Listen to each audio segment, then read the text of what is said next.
എൻ്റെ പേര് അനീറ്റ. ഞാൻ കോട്ടയം ജില്ലയിലെ കാഞ്ഞിരപ്പള്ളിയിൽ നിന്ന് വരുന്നു. ഞാൻ ആദ്യമായി ഉടമ്പടി എടുക്കുന്നത് 2022-ലാണ്. ഞാൻ BSc നേഴ്സിംഗ് സെക്കൻഡ് ഇയർ പഠിക്കുമ്പോഴാണ് എടുക്കുന്നത്. എടുക്കാൻ കാരണം ഞാൻ ഫസ്റ്റ് ഇയർ BSc നേഴ്സിങ്ങിന് ഫെയിലായിരുന്നു. ഞാൻ നല്ലപോലെ പഠിച്ച് നല്ലപോലെ പരീക്ഷ എഴുതിയതാണ്. 3 സബ്ജക്റ്റിന് ഞാൻ ഫെയിലായി. അന്ന് എനിക്ക് എക്സാമിന് മുന്നേ ഇവിടെ വന്ന് ഉടമ്പടി എടുക്കണമെന്നുണ്ടായിരുന്നു. പക്ഷേ അത് നടന്നില്ല. ബാംഗ്ലൂർ ആണ് ഞാൻ പഠിച്ചത്. അവിടെ വർഷത്തിൽ 2 പ്രാവശ്യം ലീവുള്ളൂ, ഒന്ന് ഈസ്റ്ററിനും ക്രിസ്മസിനും. അതുകൊണ്ട് തന്നെ എനിക്ക് ഇവിടെ വന്ന് ഉടമ്പടി എടുക്കാൻ സാധിച്ചില്ല. എൻ്റെ അമ്മയാണ് എനിക്ക് വേണ്ടി വന്ന് ഉടമ്പടി എടുത്ത് പ്രാർത്ഥിച്ചത്. പക്ഷേ എൻ്റെ ഒരു ഫ്രണ്ട് എനിക്ക് ഇവിടെ വന്ന് ഉടമ്പടി എടുത്തതിൻ്റെ മാതാവിൻ്റെ ഒരു കാശുരൂപം എനിക്ക് തന്നിരുന്നു. അത് വെച്ച് ഞാൻ എന്നും പ്രാർത്ഥിക്കുമായിരുന്നു. ഉടമ്പടി തൈലവും ഞാൻ ഉപയോഗിക്കുമായിരുന്നു. പരീക്ഷയിൽ പാസ്സാവുകയാണെങ്കിൽ ഞാൻ ഇവിടെ വന്ന് അടുത്ത ലീവിന് ഞാൻ വരുമ്പോൾ ഉടമ്പടി എടുത്തോളാം എന്ന് മാതാവിനോട് പറഞ്ഞു.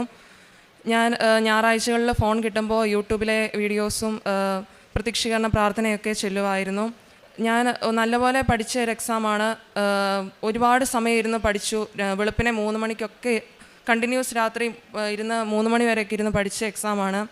എന്നിട്ടും ഞാൻ ഫെയിലായപ്പോൾ പിന്നെ ഞാൻ പഠിത്തം കുറച്ച് പ്രാർത്ഥനയ്ക്ക് കൂടുതൽ പ്രാധാന്യം നൽകി.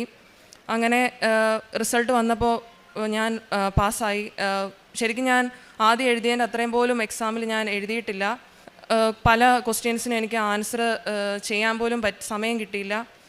ഞാൻ ഫെയിലാകുമെന്ന് വിചാരിച്ചിരുന്നിട്ട് മാതാവ് അവിടെ നിന്ന് തന്നെ നല്ല മാർക്കോടെ പാസ്സാക്കി. അത് കഴിഞ്ഞ് നെക്സ്റ്റ് ലീവിന് ഞാൻ വന്നപ്പോൾ തന്നെ ഇവിടെ വന്ന് ഉടമ്പടി എടുത്തു. ഉടമ്പടിയിൽ ഞാൻ നിയോഗം വെച്ചിരുന്നു 4 വർഷവും ഇനി ഫെയിലാവാതെ പാസ്സാവുകയാണെങ്കിൽ ഞാൻ ഇവിടെ വന്ന് സാക്ഷ്യം പറഞ്ഞോളാമെന്ന്. പിന്നീടുള്ള 3 വർഷവും ഞാൻ പഠിത്തം കുറച്ച് പ്രാർത്ഥനയ്ക്ക് കൂടുതൽ പ്രാധാന്യം നൽകി നേരത്തെ കിടന്നു. പഠിത്തം ഞാൻ ശരിക്കും പറഞ്ഞാൽ ചെറിയ രീതിയിൽ മാത്രമേ പഠിച്ചിട്ടുള്ളൂ. ദൈവത്തിൻ്റെ അനുഗ്രഹം കൊണ്ട് ഞാൻ 3 വർഷവും പാസ്സായി. പിന്നെ ഞാൻ സെക്കൻഡ് ഇയറിൽ പഠിക്കുമ്പോൾ എനിക്ക് ഒരു ദിവസം പെട്ടെന്ന് യൂറിൻ പാസ് ചെയ്തപ്പോൾ ബ്ലഡ് വന്നു. അങ്ങനെ എനിക്ക് എന്താണെന്നറിയില്ല, പെട്ടെന്ന് ഞാൻ പേടിച്ചു പോയി. എന്താണെന്നറിയാതെ എന്താ സംഭവം എന്നറിയത്തില്ല. എൻ്റെ ഒരു ഫ്രണ്ടിനോട് ഞാൻ പറഞ്ഞു, ഇങ്ങനെ വന്നു, എന്താണെന്നറിയില്ല എന്ന് പറഞ്ഞു. അങ്ങനെ അവൾ പറഞ്ഞു യൂറിനറി ഇൻഫെക്ഷൻ്റെ ആയിരിക്കും, വെള്ളം കുടിച്ചാൽ മതി, മാറിക്കോളും എന്നൊക്കെ പറഞ്ഞു. അങ്ങനെ ഒരാഴ്ച ഞാൻ വെള്ളമൊക്കെ കുടിച്ച് നോക്കി. അങ്ങനെ മുന്നോട്ട് പോയി. പക്ഷേ ഫലമൊന്നും കണ്ടില്ല. അത് കഴിഞ്ഞ് ഒരാഴ്ച കഴിഞ്ഞപ്പോൾ ഞാൻ ഹോസ്പിറ്റലിൽ പോയി. അവർ യൂറിനറി ഇൻഫെക്ഷനുള്ള മരുന്നും സിറപ്പൊക്കെ തന്നു. അത് ഞാൻ ഉപയോഗിച്ചു. അതും എനിക്ക് വേദന കൂടിയതല്ലാതെ കുറഞ്ഞില്ല. അങ്ങനെ വേറെ സെൻറ്റ് ജോൺസ് ഹോസ്പിറ്റലിൽ ഞാൻ ബാംഗ്ലൂർ അവിടെ ചെന്ന് കാണിച്ചു. യൂറിൻ ടെസ്റ്റ് ചെയ്തു. യൂറിൻ ടെസ്റ്റ് ചെയ്യാൻ ചെയ്തു കഴിഞ്ഞപ്പോൾ ഡോക്ടറിനെ റിസൾട്ട് കാണിച്ചു. ഡോക്ടർ പറഞ്ഞു യൂറിനറി ഇൻഫെക്ഷൻ്റേതായ ഒരു ഇതും കാണുന്നില്ല. അപ്പോൾ ഞാൻ ഡോക്ടറിനോട് ചോദിച്ചു എന്താ ഇങ്ങനെ വന്നേ, കാരണം എന്താണെന്ന് ചോദിച്ചു. അപ്പോൾ ഡോക്ടർ പറഞ്ഞു ഇനി ഇങ്ങനെ വരികയാണെങ്കിൽ സ്കാനിങ് ചെയ്യണമെന്ന് പറഞ്ഞു. പിന്നെ അവിടുന്ന് മരുന്നും കുറേ തന്ന് ഞാൻ വന്നു. അതൊക്കെ കഴിച്ചു. എന്നിട്ടും ഒരു കുറവുമില്ല. വേദന കൂടിയതല്ല, ഭയങ്കര വേദനയും ഇറിറ്റേഷനും അല്ല. ഞാൻ ദിവസവും 3 ലിറ്റർ വെള്ളത്തോളം കുടിക്കുമായിരുന്നു. ഡോക്ടർ പറഞ്ഞു അത്രയും വെള്ളം കുടിക്കേണ്ട ആവശ്യമില്ല, നമുക്ക് ശരീരത്തിൽ ആവശ്യമായ കാര്യങ്ങൾ ഇറങ്ങി പോകുമെന്ന് പറഞ്ഞു. അങ്ങനെ വെള്ളത്തിൻ്റെ അളവ് ഞാൻ കുറച്ചു.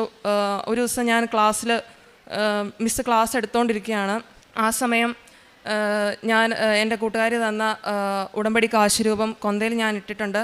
അത് ഞാൻ കയ്യിലിങ്ങനെ ഇറുക്കി പിടിച്ച് മാതാവിനോട് പ്രാർത്ഥിച്ചു. മാതാവ് എനിക്ക് സഹിക്കാൻ പറ്റുന്നില്ല, വേദന എങ്ങനെയെങ്കിലും മാറ്റിത്തരണേ, ഞാൻ വന്ന് സാക്ഷ്യം പറഞ്ഞോളാം എന്ന് പറഞ്ഞു. ഉടമ്പടി തൈലം ഞാൻ ഉപയോഗിച്ചിരുന്നു. അങ്ങനെ ഞാൻ ആ ക്ലാസ്സിൽ ഭയങ്കര സങ്കടത്തോടെ, എൻ്റെ കണ്ണൊക്കെ നിറഞ്ഞ് ഞാൻ ഭയങ്കര സങ്കടത്തോടെ ഞാൻ മാതാവിൻ്റെ ആ കാശുരൂപത്തെ മുറുക്കെ പിടിച്ച് ഞാൻ പ്രാർത്ഥിച്ചു. പിന്നീട് യൂറിൻ പാസ് ചെയ്തു. ഇന്നേക്കിത് 3.5 വർഷമായി. പിന്നെ ആ വേദന വന്നിട്ടില്ല, അങ്ങനെ സംഭവം ഉണ്ടായിട്ടില്ല. തൈലം വെച്ച് കുരിശ് വരച്ച് ഞാൻ പ്രാർത്ഥിക്കുമായിരുന്നു. ഞായറാഴ്ചകളിലാണ് ഞങ്ങൾക്ക് ഫോൺ കിട്ടുന്നത്. അപ്പോൾ പ്രത്യക്ഷീകരണ പ്രാർത്ഥനയും അതൊക്കെ ഞാൻ ചൊല്ലി ജപമാലയൊക്കെ ചൊല്ലി പ്രാർത്ഥിക്കുമായിരുന്നു. അതിൻ്റെ ഫലമായി എനിക്ക് അത് മാറിക്കിട്ടി.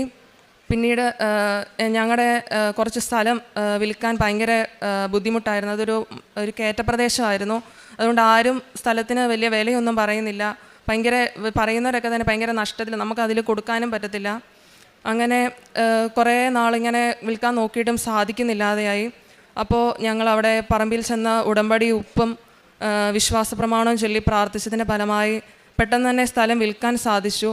സ്ഥലമെല്ലാം വിറ്റ് തീർന്നു കഴിഞ്ഞ് ആൾക്കാർ ഇങ്ങോട്ട് ചോദിച്ചു വരാൻ തുടങ്ങി ഇനി സ്ഥലം വിൽക്കാനുണ്ടോ എന്ന്. അതിൻ്റെ ഫലമായി ഞങ്ങളുടെ വീട് പണി പൂർത്തീകരിക്കുവാനും ഞങ്ങളുടെ അടുത്ത് തന്നെ വീടിൻ്റെ അടുത്ത് തന്നെ ഒരു കുറച്ച് സ്ഥലം ഉണ്ടായിരുന്നു. അത് ഞങ്ങൾക്ക് മേടിക്കണമെന്ന് ഭയങ്കര ആഗ്രഹമായിരുന്നു. അവിടെ ഞങ്ങൾ ഉടമ്പടി ഉപ്പും വിശ്വാസപ്രമാണം ചൊല്ലി പ്രാർത്ഥിക്കുമായിരുന്നു. അതിൻ്റെ ഫലമായി ഞങ്ങൾക്ക് അത് മേടിക്കുവാനും സാധിച്ചു. ഇത്രയേറെ അനുഗ്രഹങ്ങൾ തന്ന അമ്മ മാതാവിനും ഈശോയ്ക്കും 1000 നന്ദി പറയുന്നു. എന്നാലാവും വിധം ഞാൻ എനിക്ക് സഹായം ചെയ്യണം തോന്നുന്നവരെയൊക്കെ ഞാൻ സഹായിക്കാറുണ്ട് പറ്റുന്ന പോലെ. വിശുദ്ധ കുർബാനയിൽ എന്നും ഞാൻ പങ്കെടുക്കും, മുടങ്ങാതെ ഞാൻ പങ്കെടുക്കും. അങ്ങനെ എന്തെങ്കിലും മുടങ്ങിയാൽ തന്നെ എന്തെങ്കിലും അത്യാവശ്യ ഘട്ടങ്ങളിൽ അങ്ങനെ മുടങ്ങാറുള്ളൂ. അല്ലാതെ ഞാൻ എല്ലാ ദിവസവും വിശുദ്ധ കുർബാനയിൽ പങ്കെടുക്കും. 4 വർഷവും ഞാൻ നേഴ്സിംഗ് പഠിച്ചുകൊണ്ടിരുന്നപ്പോൾ മുടങ്ങാതെ ഞാൻ പങ്കെടുക്കുമായിരുന്നു. ഇപ്പോഴും പങ്കെടുക്കുന്നുണ്ട്. ബൈബിള് അരമണിക്കൂർ വായിക്കും. ജപമാല പറ്റുന്ന പോലെ ജപമാല ചൊല്ലാറുണ്ട്. എന്നും കോളേജിലായിരുന്നപ്പോൾ എനിക്ക് ഫോണില്ലാത്തതുകൊണ്ട് ഡെയിലി ബ്രെഡ് കൂടാൻ പറ്റത്തില്ലായിരുന്നു. പക്ഷേ ഇപ്പോൾ നേഴ്സിംഗ് കഴിഞ്ഞു. ഇപ്പം ഞാൻ ഡെയിലി ബ്രെഡും കൂടുന്നുണ്ട്. എല്ലാ ദിവസവും പ്രത്യക്ഷീകരണ പ്രാർത്ഥന ചൊല്ലി പ്രാർത്ഥിക്കാറുണ്ട്. ഈശോയ്ക്കും അമ്മ മാതാവിനും ഇന്നേ വരെ വഴി നടത്തിയതിനും തന്ന എല്ലാ അനുഗ്രഹങ്ങൾക്കും ഞാൻ നന്ദി പറയുന്നു. വിശുദ്ധ യോഹന്നാൻ്റെ സുവിശേഷം 6-ാം അധ്യായം 44-45 തിരുവചനങ്ങൾ. എന്നെ അയച്ച പിതാവ് ആകർഷിച്ചാലല്ലാതെ ഒരുവനും എൻ്റെ അടുക്കിലേക്ക് വരാൻ സാധിക്കുകയില്ല. അന്ത്യദിനത്തിൽ അവനെ ഞാൻ ഉയർപ്പിക്കും. അവരെല്ലാവരും ദൈവത്താൽ പഠിപ്പിക്കപ്പെട്ടവരാകും എന്ന് പ്രവാചക ഗ്രന്ഥങ്ങളിൽ എഴുതപ്പെട്ടിരിക്കുന്നു. അനിറ്റ ബെന്നി എന്ന ഈ മകൾ BSc നഴ്സിങ്ങിൽ ആദ്യത്തെ വർഷം തോറ്റുപോയപ്പോൾ 3 പേപ്പറുകൾ സപ്ലി വന്നപ്പോഴാണ് ഈ മകൾക്ക് വളരെ സങ്കടത്തോടെ ഇവിടെ വന്ന് ഉടമ്പടി എടുത്ത് പ്രാർത്ഥിക്കാമെന്നുള്ളൊരു വലിയ തീരുമാനമുണ്ടായത്. അന്ന് തന്നെ മകൾ ഉറച്ച ഒരു തീരുമാനം ഈശോയോട് പറഞ്ഞു.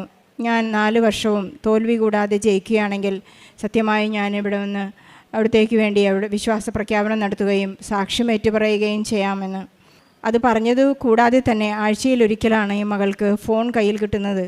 ആ സമയം ഉടമ്പടി നിബന്ധനകൾ പാലിക്കാൻ വേണ്ടി ഈ മകൾ കൃത്യമായി ഇവിടെയുള്ള അച്ഛൻ്റെ എല്ലാ ചൊവ്വാഴ്ച ധ്യാനങ്ങളും അതുപോലെ തന്നെ ഡെയിലി ബ്രെഡ് എല്ലാം അച്ഛൻ്റെ ആശീർവാദങ്ങളെല്ലാം കൃത്യമായി സ്വീകരിക്കാനുള്ള ഒരു വലിയ മനസ്സ് ഈ മകൾക്ക് ആത്മധൈര്യം ലഭിച്ചു എന്ന് ഉടമ്പടി ജീവിതത്തിലൂടെ മകൾ ഏറ്റുപറയുകയാണ്. ഒരു സാക്ഷിയാക്കാമെന്ന് ഈശോയോട് വാഗ്ദാനം ചെയ്യുമ്പോൾ ഈശോ നമ്മെ വിശ്വസിക്കുകയാണ് ചെയ്യുന്നത്.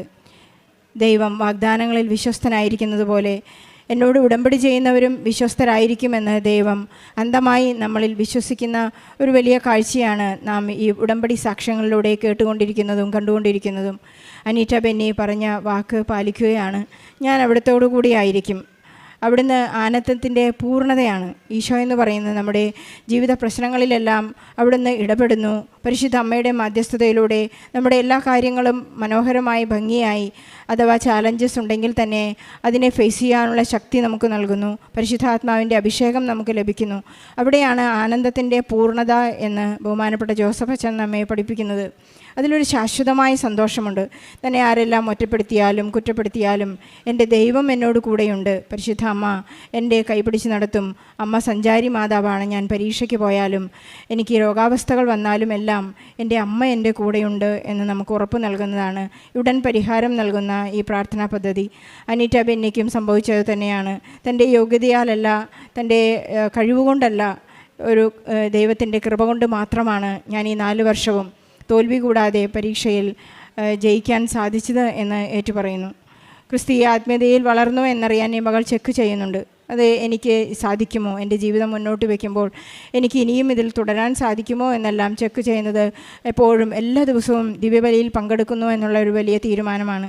BSc നഴ്സിംഗ് പഠിക്കുന്ന പല മക്കളുടെയും അമ്മമാരിവിടെ വന്ന് ഉടമ്പടിയെടുത്ത് മക്കൾക്ക് വേണ്ടി ഉടമ്പടിയെടുത്താണ് അമ്മമാർ സാക്ഷ്യം പറയാൻ വരുമ്പോൾ പറയുന്ന ഒരു എക്സ്ക്യൂസ് പറയുന്നത് ഇതാണ്: എൻ്റെ മകൾക്ക് കോളേജിൽ സമയമില്ല, കുമ്പസാരിക്കാൻ സമയമില്ല.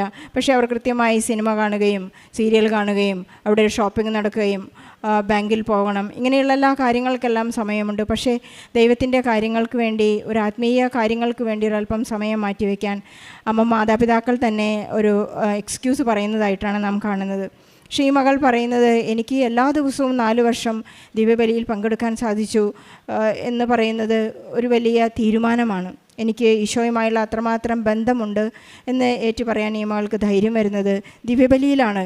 ഈ ലോകത്തിലെ ഏറ്റവും വലിയ പ്രാർത്ഥന ദിവ്യബലിയാണ്. ആ പ്രാർത്ഥന എല്ലാ ദിവസവും പങ്കെടുക്കാൻ സാധിക്കുന്നതാണ് ജീവിതത്തിലെ ഏറ്റവും വലിയ സൗഭാഗ്യമെന്ന് നമുക്ക് ഏറ്റുപറയാം, നമുക്ക് മനസ്സിലാക്കാൻ സാധിക്കും. അവിടെയാണ് നമ്മുടെ അഭിഷേകത്തിൻ്റെ ലെവൽ ഉയരുന്നതായും അത് കൂട്ടാനുള്ള എളുപ്പവഴി നമുക്ക് മനസ്സിലാകുന്നതും അവിടെയാണ്. അഭിഷേകമില്ലാതെ പ്രേക്ഷിത പ്രവർത്തനം ആർക്കും ചെയ്യാൻ സാധിക്കില്ല. ഈ മകൾ തന്നെയാണ് പറയുന്നത്, എൻ്റെ രോഗികളായി കാണുന്നവരെയെല്ലാം കാരുണ്യത്തോടുകൂടി സംസാരിക്കുവാനും അവരോടുകൂടി പെരുമാറാനുമൊക്കെയുള്ള കൃപ എനിക്ക് ഉടമ്പടിയിലൂടെ ലഭിച്ചു എന്ന് ഈ മകൾ ഏറ്റു പറയുകയുണ്ട്. മകളുടെ യൂറിനറി ഇൻഫെക്ഷൻ ഞാൻ സാക്ഷ്യം പറയാം. വളരെ വേദനയുടെ അവസ്ഥയിൽ കാശുരൂപം മുറുകെ പിടിച്ചുകൊണ്ടാണ് പറഞ്ഞത്, പരിശുദ്ധ അമ്മേ, ഞാൻ അങ്ങയുടെ സന്നിധിയിൽ ഏറ്റുപറഞ്ഞുകൊള്ളാം. ഉടൻ പരിഹാരമായ മകളുടെ വേദന ഇല്ലാതാകുന്നതായും നമുക്ക് കാണാനായിട്ട് സാധിക്കും. പിന്നെ അതുപോലെ ഇവരുടെ വീടിൻ്റെ സ്ഥലം വിൽക്കാനായി സാധ്യമാണ്. ആ സ്ഥലം ആരും വാങ്ങുകയില്ല, അങ്ങനൊരു പ്രത്യേക സ്ഥല സാഹചര്യങ്ങളാണ്. പക്ഷേ ഉടമ്പടി നേർച്ച വസ്തുക്കൾ, ഉടമ്പടി ഉപ്പ് അവിടെ വിതറി അവർ വിശ്വാസ പ്രമാണം ചൊല്ലി പ്രാർത്ഥിച്ചപ്പോഴാണ് ആ സ്ഥലം വിൽപ്പന സാധ്യമായതെന്നുകൂടി അനീറ്റ ഏറ്റു പറയുകയാണ്. എൻ്റെ ഹെബ്രായർക്ക് എഴുതിയ ലേഖനം 10-ാം അധ്യായം 38-ാം തിരുവചനം പറയുന്നത് പോലെ എൻ്റെ നീതിമാൻ വിശ്വാസം മൂലം ജീവിക്കും എന്നാണ് പറയുന്നത്. നാം നീതിമാന്മാരാകുന്നത് നമ്മുടെ വിശ്വാസം കൊണ്ട് മാത്രമാണ്. നീതിമാൻ പോലും 7 പ്രാവശ്യം പാപമോചനം നേടുന്നു എന്ന് പറയുന്നുണ്ട്. നമുക്കെപ്പോഴും വിശ്വസ്തയോടെ ആയിരിക്കാം. അനീറ്റയ്ക്ക് ലഭിച്ച എല്ലാ അനുഗ്രഹങ്ങൾക്കും കൃപകൾക്കും നന്ദി പറഞ്ഞുകൊണ്ട് ഈശോയ്ക്കും പരിശുദ്ധ അമ്മയ്ക്കും നല്ലൊരു കയ്യടി നൽകി സാക്ഷ്യം നമുക്ക് സമർപ്പിക്കാം.